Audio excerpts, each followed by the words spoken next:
দেখছেন ASR news. বামেদের আইন অমান্য আন্দোলনের রণক্ষেত্র বহরমপুর। পুলিশের লাঠিচার্জ, পুলিশকে লক্ষ্য করে ইট বৃষ্টি। আহত বাম কর্মী সমর্থক সহ কয়েকজন পুলিশ কর্মী। মঙ্গলবার একাধিক দাবিতে বামেদের কৃষক সংগঠনের প্রতিবাদ মিছিলকে কেন্দ্র করে বহরমপুরের টেক্সটাইল কলেজ মোড় রণক্ষেত্রের চেহারা নাই। পুলিশ আইন অমান্য আন্দোলনে বাধা দিলে পুলিশ ও বাম সমর্থকদের মধ্যে ব্যাপক ধস্তাধস্তি শুরু হয়।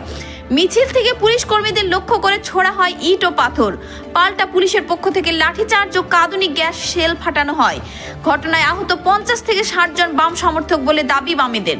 কয়েকজন পুলিশ কর্মীর মাথা ফেটে গেছে বলে জানানো হয়েছে পুলিশের পক্ষ থেকে। সব মিলিয়ে ধুন্ধুমার কাণ্ড জেলা সদর শহরে। মিছিলের নেতৃত্ব দেন মোহাম্মদ সেলিম।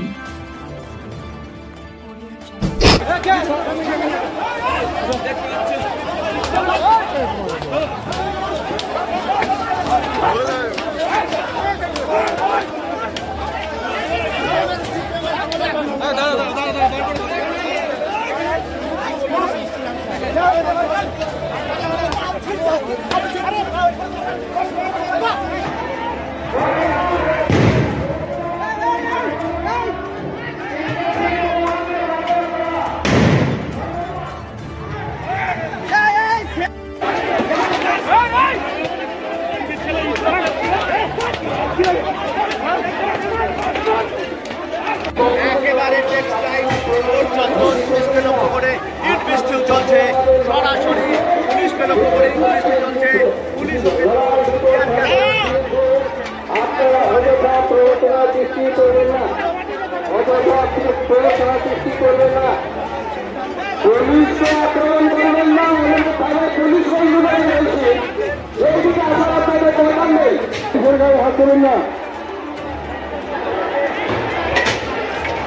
রণক্ষেত্র পুলিশকে লক্ষ্য করে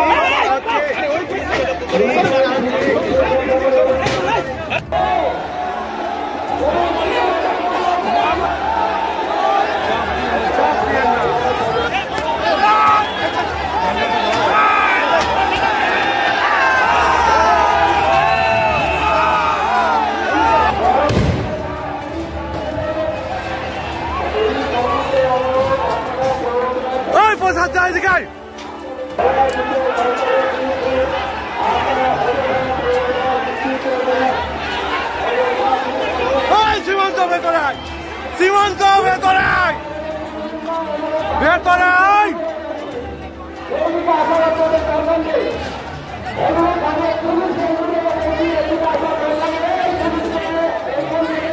পুলিশের চোখ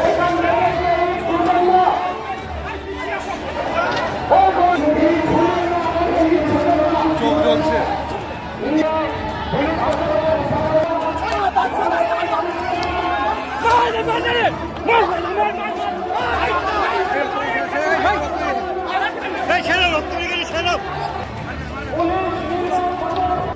আপনারা ফিরে আসুন, আপনারা ফিরে আসুন।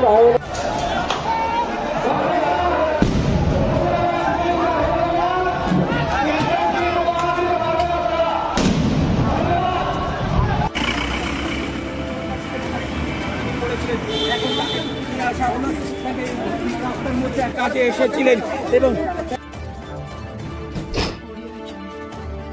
চেতনাগীত প্রকল্প হচ্ছে, কিন্তু দিল্লিতেও টিয়ার গ্যাস চালিয়েছে কৃষকদেরকে উঠতে, বাধা দিয়েছে আসতে। আর আজকে রাজ্যেরও বিভিন্ন জেলায় যাতে আইন অমান্য না হয়, বিক্ষোভ না হয়, মিটিং না হয়, তাদের নানা করে বাধা দিয়েছে। প্রথমে দিল্লি সরকার আমরা দেখলাম সব কাঁটাতা দিয়ে ঘিরে দিয়েছে, শাবল পুঁতে দিয়েছে, রাস্তায় ট্রাক্টর না আসে, ট্রাক্টর মেশিন না আসে দিল্লিতে, কেন্দ্র সরকার দিল্লির সিঙ্গুল বর্ডারে অন্যান্য জায়গায়। আর আমাদের এখানেও তো পুরো কেল্লা বানিয়ে দিয়েছে। আচ্ছা, ডিএম অফিস অভিযান, তার উপর মুখ্যমন্ত্রী ঘোষণা করে দিয়েছেন ছুটি, কেউ থাকবে না অফিসাররা, আর সবটা পুলিশকে দিয়ে করবে। এখানে মুর্শিদাবাদে আমি নিজে ছিলাম, শান্তিপূর্ণভাবে সমাবেশ হয়েছে। তারপরে আইন অমান্য করার কথা, এখন সিভিল অফিসার থাকবে, ম্যাজিস্ট্রেট থাকবে, যদি ডেপুটেশন থাকে, কোনো দাবি দেওয়া থাকে সেটা করবে। আইন অমান্য তো নতুন না, ব্রিটিশ জমানা থেকে হয়ে আসছে। কোনো সিভিল কোনো অফিসার ছিল না, এসডিও ডিএম কেউ থাকে, পুলিশরা ছিল এবং তারা ধস্তাধস্তি আরম্ভ করে দেয়, লাঠি উঠিয়ে আরম্ভ করে, টিয়ার গ্যাস চালায়। আমাদের বেশ কিছু কমরেড আহত হয়েছেন, প্রায় 60-65 জন, বয়স্ক মহিলা সহ, বয়স্ক মানুষ সহ অনেক কর্মী তারা আহত হয়েছে। আমি নিজে দুজন মহিলাকে তো আমাকে রিট্রাক্ট করে আনতে হয়েছে, তারা পড়ে গিয়েছে, তারপর হচ্ছে পুলিশ তাদের উপরে প্রায় চাপা দিয়ে দেয়। তারপরে বিভিন্নভাবে মানুষকে হেনস্থা করেছে, অংশগ্রহণকারীদেরকে লাঠিচার্জ করেছে। মঞ্চ থেকে যখন ঘোষণা হচ্ছে সেখানে মঞ্চ পর্যন্ত ধাওয়া করেছে, এটা অনেক দূরে ছিল। আচ্ছা, আইন 144 করেছে। আজকে হাইকোর্টে সন্দেশখালী ব্যাপারে আমাদের আইনজীবীরা গিয়েছেন, সাইম আহমেদরা, ওখানকার 3 জন মানুষকে নিয়ে, মহিলাকে নিয়ে তারা কেস করেছিলেন। শুনানি হয়েছে দিনের বেলা এবং 144 ধারা তুলে দিতে হবে। মানুষ প্রতিবাদ করলে 144 ধারা করতে হবে।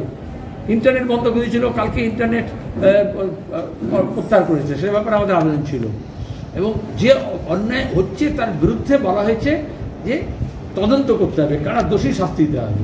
এখানে দোষীদেরকে ছেড়ে দিয়ে, পাহারা দিয়ে, উল্টে যারা প্রতিবাদ করছে তাদের উপর আক্রমণ হচ্ছে, সন্দেশখালী হোক আর রাজ্যের অন্যান্য জায়গায় হোক বা কেন্দ্রের দেশে হোক। এই জন্য আমরা এই অন্যায়ের বিরুদ্ধে মানুষের যে প্রতিবাদ করার অধিকার সেটা কেড়ে নেওয়া হচ্ছে। সরকার ইররেসপন্সিবল। মানুষ অভিযোগ জানাতেই পারে, দাবি দাওয়া আছে, এরা শুনবে। কেন আইন অমান্য করতে হয়, কেন মিছিল করতে হয়, যদি শুনতে না চায় সেই জন্যই তো। এবং সব কটা সমস্যা মমতা ব্যানার্জি সরকার বা মোদী সরকার মনে করছে যে পুলিশকে দিয়ে মিটিয়ে যাবে, তাহলে বাকি সরকার সব গ্রাম উন্নয়ন দপ্তর, পানীয় জলের দপ্তর, সেচ দপ্তর, গঙ্গা ভবন দপ্তর সব তুলে দিক, কৃষি দপ্তর তুলে দিক, শুধু পুলিশ দপ্তর রাখুন। আর পুলিশ নিয়োগ করছে না, পুলিশ খালি আছে অনেক পদ, সেখানে কম পুলিশকে দিয়ে ব্যবস্থা নিয়ে তারা মবটা কন্ট্রোল করতে পারে না, তারা টিয়ার গ্যাস বা লাঠিচার্জ জানে, এছাড়া বাইরে যায় না। যাদেরকে গ্রেপ্তার করেছে অবিলম্বে নিঃশর্ত মুক্তি দিতে হবে। যারা ইনজিওর হয়েছে তাদের ব্যাপারে আমরা কোর্টে অভিযোগ করব যে ঘোষিত কর্মসূচি এমন তো নয় যে